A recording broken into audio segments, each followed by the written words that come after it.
Bienvenidos.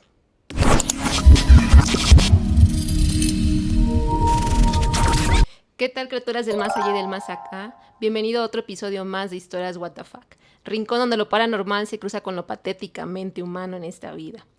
Hoy traigo dos historias que me dejaron el ojo bien abierto y el espíritu, el cuerpo, el alma en modo alerta. No cabe duda que a veces la realidad supera a lo sobrenatural. Es decir, ¿hay que temerle más a los vivos o a lo desconocido? Lo vamos a descubrir en ese capítulo. Antes de empezar, no olviden suscribirse al canal y activar la campanita de notificaciones para que les avise cada vez que subo un nuevo video. Dicho esto, empezamos con la historia. La primera historia del día de hoy trata de una niña que ríe sola, habla sola, que tiene un amiguito un tanto imaginario, ¿o no? ¿Qué pasa cuando tu primer amigo de la infancia no es humano? Esta historia no tiene explicación alguna, pero sí tiene testigos. Esa es la historia de Carlos, el niño que nunca se fue. Cuando era pequeña de 2 años, mis papás se mudaron a vivir en una colonia cerca de una mina, lejos de la civilización literal. Era una colonia de 10 casas, de las cuales solo estaban habitadas 7. Cuenta mi mamá que llegamos de noche. Mi papá había llegado días antes y ya tenía algo de la mudanza desempacada, como mi cuna, las habitaciones y el comedor. Mi mamá llegó conmigo dormida en sus brazos. Me acostó en la cuna y en eso vio pasar la silueta de un niño no mayor a 5 años corriendo por la ventana de mi cuarto. Pensó que era alguno de los niños de la colonia, que andaba de curiosillo. Lo que le causó extrañeza era que ya pasaban de las 2 de la madrugada. Era muy tarde para que un niño anduviera a esas horas. No le dio importancia y siguió desempacando cobijas y así. Durante los días siguientes, ella buscaba en la colonia a un niño que coincidiera con las características del niño que vio en casa. Ella lo describió como pequeño, pelirrojo y con overol, pero no había niños de esa edad en la colonia. Solo una señora con un bebé de brazos, otra familia con un niño de 12 años y otra niña de 13 años. Otra familia en la que la señora estaba embarazada y nosotros. Las demás familias aún no tenían hijos y aunque se le hizo raro, preguntó y nadie le supo decir si había más niños. No hizo mucho caso. Dice que al pasar los días de repente me escuchaba reírme o platicar sola. Me iba a ver y me preguntaba, ¿qué haces? ¿Con quién platicas? Yo siempre le decía con mi amiguito y a ella le causaba mucha curiosidad, pero no hacía mucho caso porque pensaba que, como yo siempre estaba sola por ser hija única, era normal la situación y era lógico hasta cierto punto que hablara sola. Ella me preguntaba a veces, ¿qué edad tiene tu amigo? Yo le respondía, es como yo, y ella procuraba no hacer mucho caso como para no hacerse ideas. Pasó tiempo y en una ocasión me tenía en la cocina con ella. Me dejó sobre un tapete en el piso jugando. Mientras ella cocinaba, tenía ella un sartén en la estufa y al lado un tazón con salsa. Mi mamá se dirigió al refrigerador a sacar algo que le había faltado. En ese momento escuchó que algo se había caído y solté un tremendo grito y empecé a llorar. Ella volteó asustada y me vio sentada en el mismo tapete, bañada en salsa desde la cabeza. Dice mi mamá que se quedó en shock porque yo tenía 2 años y no alcanzaba la barra de la cocina de ninguna manera, y que aunque lo hubiera intentado no hubiera alcanzado a sentarme en el tapete tan rápido. Se acercó, me cargó y me preguntó, ¿qué pasó? Yo le contesté, mi amiguito se enojó y me aventó la comida. A mi mamá le dio un poco de miedo y dijo en voz alta y muy fuerte, ¿sí? Pues dile que le prohíbo que te hable y ya no puede venir aquí. Después de eso, ya no volví a mencionar al niño. Nos mudamos de ese lugar al poco tiempo. Pasaron 10 años y por razones del destino, regresó mi papá a trabajar a la misma empresa. Yo en ese momento tenía 13 años y vivíamos en un pueblito más habitado que la colonia en la que habíamos vivido años antes, cerca de la mina. Hubo un evento de la empresa en la cual fueron todos los empleados con sus familias. Yo estaba sola sentada en la mesa. Todos andaban saludando. De repente se acerca a mí una niña de 5 años aproximadamente y se sienta a mi lado. Volteó y me dijo: hola, ¿tú eres fulana? Se me hizo extraño porque íbamos llegando y yo no conocía a nadie, pero pensé, puede que lo haya escuchado de mis papás o algo. Y le regresé el saludo y me dijo: tú eres amiga de Carlos. Yo así de qué pedo con esta niña, y le dije: ¿cuál Carlos? Y me contestó: nuestro amigo, el que vivía en tu casa. Y ahí me empezó a dar un poco de miedo, porque no sabía de qué me hablaba. Le dije: creo que me confundes, nena. Y me insistió: no, tú eres fulana. Él me platicaba mucho de ti. Y en eso se acercó su mamá con mi mamá, platicando, y la niña le dijo a su mamá: mire mamá, ella es fulana, la amiguita de Carlos. Mi mamá y yo nos quedamos viendo a la niña y a su mamá, y su mamá volteó, me vio y le dijo a mi mamá: Carlos es su amiguito. Y empezaron a platicar. Nos dimos cuenta que ellas vivían en la misma casa en la que nosotros vivimos cuando llegamos por primera vez, es decir, la casa de la colonia cerca de la mina. La mamá de la niña continuó diciendo que la niña tenía un amiguito imaginario llamado Carlos, que le platicaba mucho de su amiguita, o sea, yo, que se fue. Y la niña lo describía como un niño de su edad y pelirrojo. Trato de hallarle explicación, pero no puedo entender cómo dos niñas con 7 u 8 años de diferencia, sin conocerse, tuvieron la misma experiencia de la misma casa. Me dio mucho miedo en su momento, pero es de lo más random que me ha pasado. Y lo pudimos confirmar de varias versiones, la historia. Comentarios sobre esta historia de Carlitos en Amiguito Imaginario. Qué coincidencia que haya sido una niña de la misma o aproximadamente de la misma edad de la protagonista de esta historia, que también vio a ese niño, y aparte qué coincidencia que vivía en la misma casa que ella años antes con su familia había vivido. Sí me parece que no era un niñito, un amiguito imaginario como lo pensaban las mamás.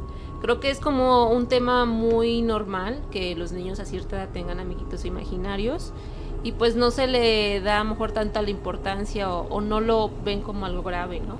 Al menos aquí pues lo único a lo que cuenta la protagonista de esta historia es que pues a lo que llevó ese espíritu fue a vaciarle la salsa. No se dice si estaba caliente o fría, esperemos haya estado fría y no le haya afectado algo en su cuerpecito. Pero pues qué coincidencia, ¿no? Yo digo que para nada era un amiguito imaginario, no sé qué opinen ustedes, igual dejen en los comentarios. Pero pues digo esto porque pues eran muchas coincidencias, ¿sabes? Te la paso de pues nada más la niña, si no hubiera tenido ese acercamiento con esta otra niña años después, pues igual te lo paso, pues queda así en la memoria de, ay, mi amiguito imaginario llamado Carlos, ¿no? Pero, o sea, hubo muchas coincidencias y le pasó también a otra niña en la misma casa, también pequeña, y aparte que le preguntaba, le contaba de la protagonista, le contaba sobre esta niña, ¿sabes? Es como que pues se mudaron y no sé, el espíritu del niño se quedó como, pues no sé, triste supongo, de que se quedó solito en la casa. Ay, qué triste la verdad, pero me pareció muy, muy interesante. Igual comenten ustedes qué les pareció esta historia y qué creen. ¿Era imaginario? Realmente no era imaginario para nada. Cuéntenme lo que les pareció. Y ahora sí pasamos a historias de Patéticamente Vivos. Con esta historia que, híjole, yo al leerla pensé, creo que el verdadero terror es acá, en el más acá y no en el más allá. ¿De qué hablo? Se preguntarán ustedes. Escuchen la siguiente historia, que se titula El ex guarura que manejaba un taxi. Un Uber de lujo, un chofer con cicatrices que cuentan más de lo que dicen, una plática de 40 minutos que se sintió como una película de acción, pero sin cámaras. Lo que empezó como un viaje cualquiera terminó siendo una confesión que conecta con secretos, plomo y nombres que nadie se atreve a decir en voz alta. Esta historia no está en los periódicos, pero en el norte todos la han escuchado. Prepárate porque esto no es solo incómodo, es una historia what the fuck. Cuando recién empezaban ciertos taxis que se piden por aplicación y el servicio estaba más tirándole a lo lujoso, me tocó un chofer mamadísimo, que tenía una cicatriz muy visible en el cuello y cachete izquierdo. Ahí estuvimos cotorreando los dos como 40 minutos que duró el trayecto. El caso es que me contó cómo él solía ser guardaespaldas de un alto empresario acá en el norte. Nunca me quiso decir el nombre del empresario, y fue durante la época más violenta de la delincuencia, como por el 11. En ese entonces, un grupo criminal muy famoso intentaban secuestrar a empresarios importantes y a sus familias, y pues él, por su jale, se llevaba los trancazos, como lo fue cuando en una ocasión intentaron secuestrar a un niño saliendo de su escuela fifí, y este sujeto se les unió a otros guaruras de otros niños a la balacera, con la cual lograron repeler a los criminales. Se arremangó así su camisa y me enseñó su brazo, que estaba lleno de cicatrices, unas como medio circulares y otras como si le hubieran arrancado pedacitos de su músculo. Estaba mamadísimo el güey. Me platicó que justo mientras estaba disolviendo la policía estatal para crear una nueva fuerza civil con apoyo empresarial, su patrón y otros de su estatus se trajeron a mercenarios, ex empleados de una agencia de inteligencia de un país que actualmente está en guerra, y ex marinos, para entrenar a sus guardaespaldas y para armar con los mercenarios un grupo paramilitar encargado de deshacerse de todos los del grupo criminal. Según él, la manera como operaban era que averiguaban sobre una casa de seguridad, se iban para allá sin avisarle a nadie, y luego de que ya terminaban con todos los que estaban adentro, ahora sí, ya le hablaban a la policía para que vinieran a ver lo que se hacían entre bandas rivales. Con los que le sacaban a las personas en una casa, daban con la otra y así se la llevaban. Y pues ya, me dijo que para eso del 13 o 14 se había calmado ese tema y los mercenarios se habían ido. Pero me contó que sufrió un último intento de asalto cuando iba en carretera, de viaje personal, no con el patrón, y que aunque escapó le dieron en el cuello y casi se petatea. Pero después de eso me dijo que decidió retirarse, que ya era mucho. Ya después se casó y tuvo su familia. Supuestamente el empresario y su familia estaban tan agradecidos con él que le regalaron un negocio de taxis ejecutivos que tenían ahí olvidado, y esa era la razón del por qué andaba manejando, porque no le gustaba estar sentado en su oficina mientras sus empleados, otros ex guaruras, chambeaban los carros.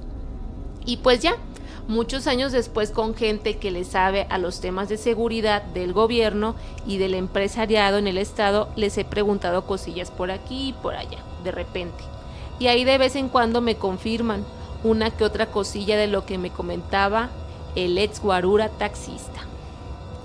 Según lo anterior, esa fue la verdadera razón por la que se calmaron las cosas en la región, y no por acuerdos o por acciones del ejército o la marina. Incluso las malas lenguas dicen que se deshicieron de algunos cabecillas aventándolos a los hornos de acero. Entonces dime tú, ¿qué opinas de esta historia? ¿Hay que temerle más a los vivos o a los del más allá? ¿Dónde está el verdadero horror? ¿En el más allá o en el más acá? Dímelo en tus comentarios, dime qué opinas, qué te pareció esta historia. A mí se me hizo demasiado, un poco fuerte, densa, porque pues es una realidad que pasa en nuestro país, y pues son historias que creo que jamás te pones a pensar que alguien de un taxi te lo va a contar, ¿no? Cómo es que a veces tomamos el transporte, en este caso el taxi, y pues no nos imaginamos la historia que hay detrás de ese conductor, ¿no? A mí me pareció sumamente interesante, y creo que los taxistas son como una fuente de historias muy, muy densas, porque pues todo lo que no han visto, ¿no? O todo lo que no les han contado los mismos usuarios de sus taxis. Me pareció fuertísimo, pero pues dime qué te pareció la historia.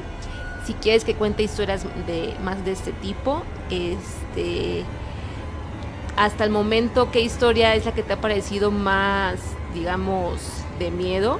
¿La de historia paranormal, sobrenatural, o la de historia de patéticamente vivos? Para mí en ese episodio ha sido esta, que es la que ha ganado el round de historias WTF del día de hoy. Pero pues nada, continuamos. Bueno, y después de esta historia un poco densa, vamos a relajarnos un poquito y a entrar en el mood Panic and Chill, donde el terror no solamente se baila ni se susurra, también se invoca. Esto es Panic and Chill. La recomendación de hoy es una película que no solo te asusta, te hechiza. Se llama Suspiria, año de estreno 2018, dirigida por Luca Guadagnino, protagonistas Dakota Johnson, Tilda Swinton, Mia Goth, Chloe Grace Moretz. Una joven bailarina llega a una prestigiosa academia de danza en Berlín, pero bajo los movimientos elegantes y las coreografías perfectas hay algo más, algo antiguo, algo que se alimenta del cuerpo, del arte y del miedo. Suspiria es una reinterpretación del clásico de 1977, pero con una atmósfera más densa, más ritual, más visceral. Aquí el horror no grita, se desliza, se retuerce y se transforma. Es una película que mezcla brujería, arte, maternidad y poder femenino, en una danza macabra que no vas a poder quitarte de la cabeza. Así que si quieres seguir en Mood What the Fuck, ponte cómodo, agarra un snack, unas palomitas, una cobijita para que te abrace, para ver esta película que para mí es una de mis películas favoritas. He visto la primera versión que fue en 1977, la verdad no me pareció tan terrorífica como esta segunda que del 2018, que es como más explícita, por así decirlo, y te disipa un poco más las dudas que te deja la primera versión de 1977. Así que pues siguen Mood, Panic and Chill, disfruta la película. Y para cerrar con broche de espanto vienen los rapidines.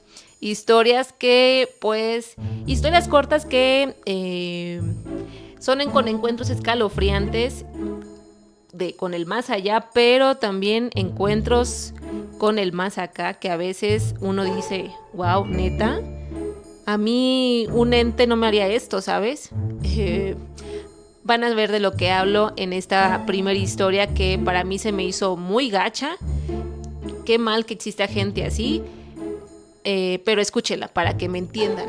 Y pues comenzamos con los rapidines. No fue silenciosa, fue escandalosa, casi me mata. Fui aval de un crédito de mi amiga. Uno muy grande. Estamos hablando de 1 año de mi salario, que no es malo. Ella simplemente desapareció. Me dejó con la deuda en juicio justo cuando acababa de nacer mi bebé y yo había comprado una casa con hipoteca. Me embargaron mi carro, estuve al borde del divorcio y el desvivirme. Fue horrible. Lloré muchas noches hasta que me resigné y encontré que la solución era hacer un nuevo crédito para pagar lo adeudado, que había crecido por los intereses, mora, gastos judiciales, etc. Hoy en día mi bebé tiene 3 años, sigo pagando esa deuda ajena y me duele cada centavo de cada mes. En el proceso no compro nada que no sea indispensable, olvidé lo que es tener ropa nueva, fiestas y paseos. ¿Qué es eso? Dejé de socializar por temor a gastar lo que no tengo y aún me quedan 5 años de cuotas. Sigue doliendo, pero odiarla y buscarla solo me enferma porque no consigo ni un centavo a cambio. La siguiente historia del rapidín, el segundo rapidín de este episodio, a mí me tocó un poquito el corazón, se me hizo un tema sensible, el tema que toca al principio de la historia. Pero pues se me hizo linda. Vamos a escucharla. Este es el segundo rapidín. A mí me tocó un taxista aquí en Ciudad de México, quien durante el terremoto del 85 acudió con su vecino, a quien llamaremos Víctor, a intentar ayudar en las zonas de desastres. Su amigo, por su físico delgado y chaparrito, ayudaba mucho a los bomberos. En un edificio mandaron a traer a Víctor y le pidieron ayuda para intentar rescatar a una mujer y a su bebé que estaban atrapados. Cuando Víctor entró, tardó mucho en salir, y cuando lo hizo salió con un bebé en manos, diciendo que la mamá ya había pasado a mejor vida. Lo que llamó la atención del taxista fue que Víctor estaba muy pálido y dijo que ya no quería seguir ayudando, que él ya se iba a su casa. Víctor nunca quiso decir qué vio o cómo rescató al bebé. Mucho tiempo después, ya cuando ambos eran adultos Y mucho tiempo después, Víctor confesó que cuando entró a los escombros a rescatar al bebé, se encontró a la mujer a quien le hacía falta la mitad del rostro, ya que le había atravesado una varilla, que le costó mucho trabajo desprender al bebé de su mamá, y que cuando logró arrancar al bebé de los brazos de su madre, inmediatamente reaccionó. Ella, al ver a Víctor, le dijo que tuviera cuidado con su viaje a Cuernavaca, lo cual espantó a Víctor y salió como pudo con el bebé de los escombros. Víctor se sentía cómodo ya que había ido a una boda a Cuernavaca y pudo regresar de nuevo a la ciudad sin problema alguno, y por eso decidió contar su historia. Algunas semanas o meses después de que Víctor contara esa historia, falleció en Cuernavaca, tal como la mujer le dijo que lo haría. A mí me dio un poco de sentimiento esta historia por el tema que aborda del terremoto del 85 y pues el tema que ya la información que ya sabemos todos, ¿no? Pero también el tema de pues que fue a rescatar al bebé y sobre todo que le dijo, digamos, no sé si se le puede decir premonición, o más bien que le dijo esa advertencia, y que pues uno pensaría cuando te sucede algo así, o en el lugar de Víctor, de que, ay, pues me va a pasar inmediatamente, ¿no? O al poco tiempo, y no, o sea, al parecer ellos eran, pues, no sé si niños, pero a lo mejor adolescentes, ya cuando eran adultos fue cuando pasó esto. ¿Sabes? Es lo que se me hizo interesante de esta historia, ¿no? De cómo es que hasta muchos años después, pues sí sucedió lo que efectivamente le había advertido esta persona a Víctor. Que igual pudo haber sido coincidencia, ¿sabes? No tiene nada que ver, pero pues yo creo que sí, ¿no? Porque pues justo la ciudad que había mencionado esta persona, de la cual le advertía que tuviera cuidado, y justo ahí pues ahora sí que pasó a mejor vida. Ahí te va una historia verificada familiar, es decir, tiene sello de garantía esta historia. Verificada porque fue verificada por otra persona 20 años después. Existe una barranca cerca de Tonalá, donde iba la gente a pescar cuando el río estaba limpio. Según un tío abuelo y su sobrino, fueron a cazar venado. El sobrino descendió a la barranca primero, al atardecer. Mientras, el tío se quedó a instalar el campamento para revisar la zona y hacer sus necesidades. Al rato de descender la ladera de la barranca, el sobrino vio a una figura prieta, oscura como el carbón, de una estatura más o menos, según, de 2,5 metros. Se encontraba del otro lado del río que cruzaba ese valle. Pensó que se trataba de un árbol quemado por la acción de un rayo.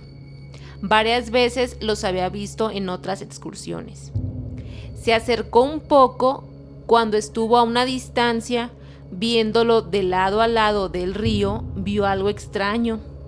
El supuesto tronco quemado tenía 2 hendiduras como ojos, como carbones al rojo vivo. En eso se mueve el hijo de su madre y que sale volando tremendo engendro parecido a un murciélago gigante. El sobrino sale corriendo como alma que echa el diablo y sube la barranca a toda velocidad, cagado y miado. El tío lo ve y le cuenta y no le cree nada. El tío, persona con años de experiencia cazando en todas partes del país y Estados Unidos, lo deja en la casa de campaña riéndose de él y se va con su arma a buscar al venado. Pasan varias horas y en eso el sobrino ve corriendo al tío a toda velocidad. Llega y le dice, vámonos a la chingada. Dejaron el campamento y see you later. Así lo contaba.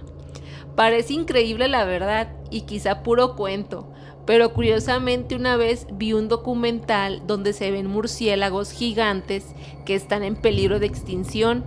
No sé si sea una especie casi extinta lo que vieron, pero es una anécdota que quedó en la familia.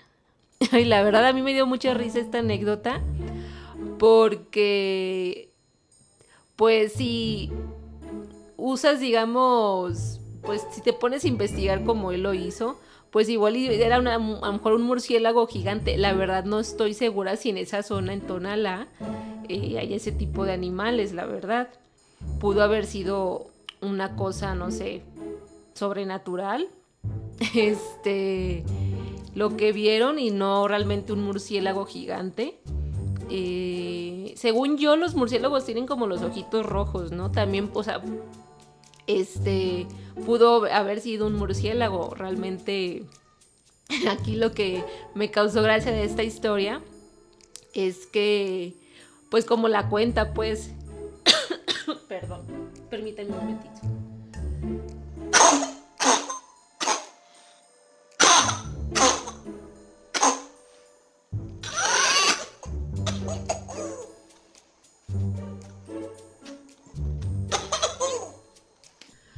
Perdón, es que de tanto hablar se me seca la garganta, discúlpenme.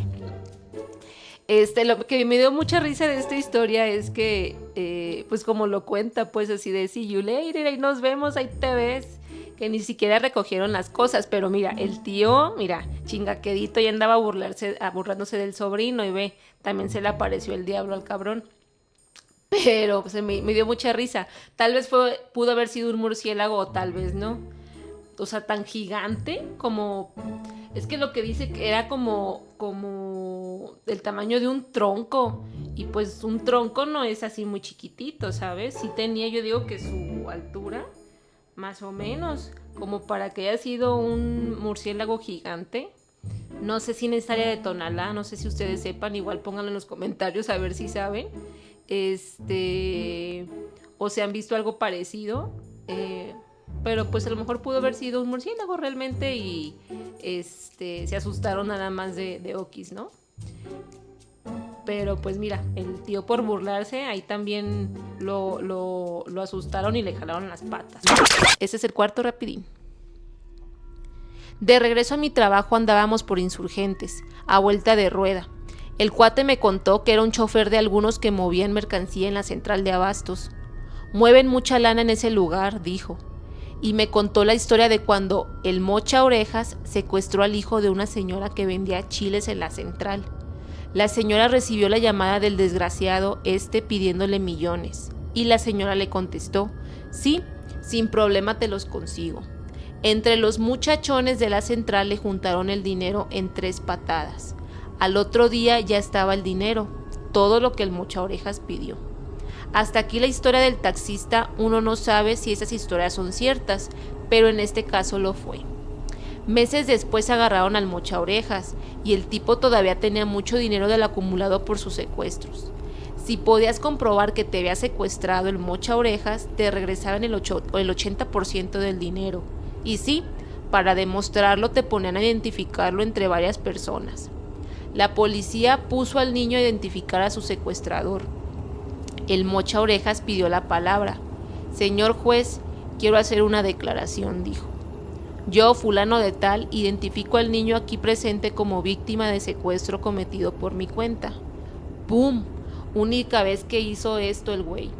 Le preguntaron el porqué de su declaración. La mamá de este niño fue la única persona que no me regateó un centavo por la vida de su hijo. Que tenga su dinero de vuelta. Se comprobó la historia del taxista. Ese mismo taxista me dijo que las personas que movían el limón en el país no quería hacer lo que hacen nosotros productores de esconder el producto para inflar el precio. Lo van a pasar a mejor vida, me dijo. Con el tiempo lo fallecieron. Y sí, si se acuerdan antes, el limón era barato, nunca subía mucho de precio. Ahora de repente, triste limón, también se trepa el precio bien absurdo. Si te gustó este viaje entre lo sobrenatural y lo patético, suscríbete, actívate la campanita y comparte. Si quieres mandar alguna historia que te haya pasado, ya sea con el más allá o el más acá, alguna historia WTF que tengas, compártelo a mi correo wtf@gmail.com o lo que es lo mismo, wtf@gmail.com. Y así termina otro episodio más de Historias WTF, donde lo paranormal se mezcla con lo patéticamente vivo, lo patéticamente absurdo de esta vida. Así que pues gracias por ver este capítulo, nos vemos en otro episodio más de Historias WTF.